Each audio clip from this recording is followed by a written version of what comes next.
तो घड़ी की सुइयों पर नजर बनाकर रखिएगा, क्योंकि वक्त आज शाम 7:15 का होगा जब नरेंद्र मोदी इतिहास रच देंगे।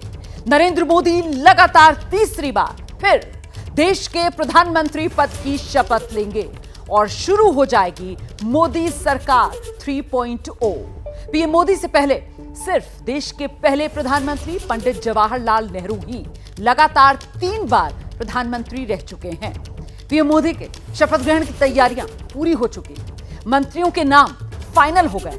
शपथ ग्रहण के लिए विदेशी मेहमान भारत पहुंच चुके हैं और अब इस वक्त की बड़ी खबर, मोदी के शपथ ग्रहण में वक्त बाकी रह गया है करीब 3 घंटों का। मोदी के शपथ ग्रहण के करीब 3 घंटे बाकी।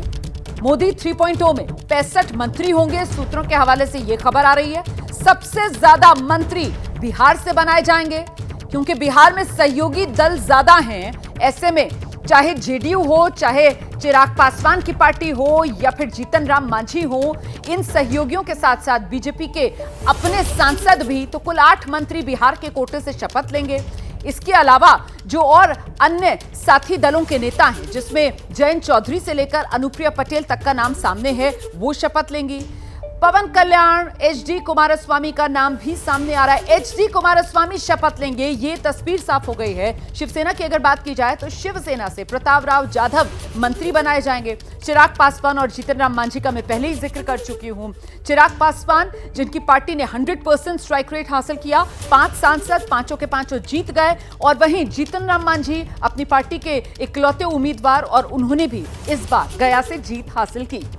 तो ये वो तस्वीर है जो आपके सामने होगी। इस बीच जो आप ये तस्वीरें देख रहे हैं, ये किस तरीके से 24 साल से अनवरत संवैधानिक पद पर बने रहने का सिलसिला नरेंद्र मोदी का जारी है, वो आप इन तस्वीरों के जरिए देख रहे हैं, जिसकी शुरुआत होती है साल 2001 से, जब वो पहली बार गुजरात के मुख्यमंत्री बने। फिर दूसरी बार गुजरात के मुख्यमंत्री के तौर पर 2002 में शपथ, 2007 में फिर गुजरात के मुख्यमंत्री के तौर पर शपथ, 2012 में चौथी बार गुजरात के मुख्यमंत्री के तौर पर नरेंद्र मोदी ने शपथ ली। और फिर सिलसिला शुरू हुआ देश की कमान संभालने का। साल 2014 जब देश में पहली बार बनी मोदी सरकार, गठबंधन का दौर खत्म हुआ और अपने दम पर बीजेपी ने 282 सीटें हासिल कर बहुमत के साथ एनडीए सरकार बनाई, जिसके मुखिया नरेंद्र मोदी बने। और यहीं से वो हैट्रिक का सिलसिला जो शुरू हुआ बतौर प्रधानमंत्री, आज जो नरेंद्र मोदी लगाने जा रहे हैं। जी, क्रिकेट के महाकुंभ में भी भारत और पाकिस्तान वाला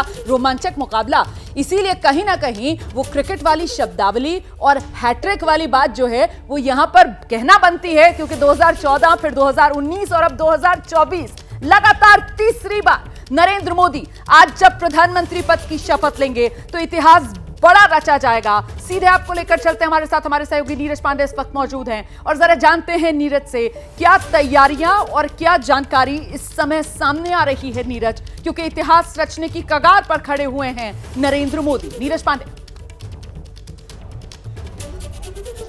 बिल्कुल रोमाना, आपने बिल्कुल ठीक कहा। इस समय इतिहास रचने की कगार पर खड़े हैं नरेंद्र मोदी, क्योंकि पंडित जवाहरलाल नेहरू के बाद नरेंद्र मोदी इकलौते व्यक्ति हैं, गैर कांग्रेसी नेता हैं, जो लगातार तीसरी बार प्रधानमंत्री बनने जा रहे हैं और इसकी तैयारियां पूरी हो चुकी। और देखिए, आप इसकी तैयारियों का सबसे बड़ा फायदा उन लोगों को हो रहा है जो जिन लोगों ने कभी सोचा भी नहीं होगा कि कभी उन्हें प्रधानमंत्री के शपथ ग्रहण कार्यक्रम में जाना पड़ेगा। जैसे कर्तव्य पथ पर काम करने वाला कर्मचारी, कभी उसने सोचा होगा कि उसको प्रधानमंत्री अपने कार्यक्रम में इन्वाइट करेंगे और एक स्पेशल स्थान देंगे। मन की बात के विजेता जो अपना आइडियाज भेजते हैं कि मन की बात में ये इस आइडिया पे प्रधानमंत्री को बोलना चाहिए, क्या कभी उन्होंने सोचा होगा कि उनको प्रधानमंत्री नरेंद्र मोदी अपने शपथ ग्रहण कार्यक्रम में बुलाएंगे? लोको पायलट, क्या कभी उन्होंने सोचा होगा कि देश का प्रधानमंत्री रेल मंत्री से मिलने में तो किसी कर्मचारी को पापड़ बेलने पड़ते हैं, और देश का प्रधानमंत्री अपने शपथ ग्रहण कार्यक्रम में जिस दिन उसका सबसे बड़ा दिन होगा, लोको पायलटों को बुलाएगा?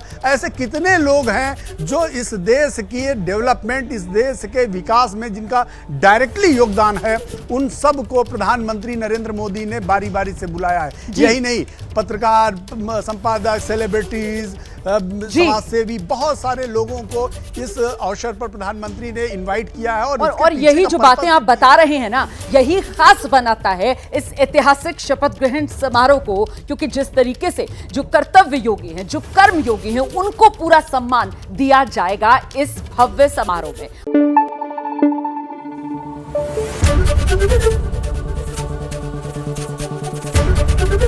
एबीपी न्यूज आपको रखे आगे।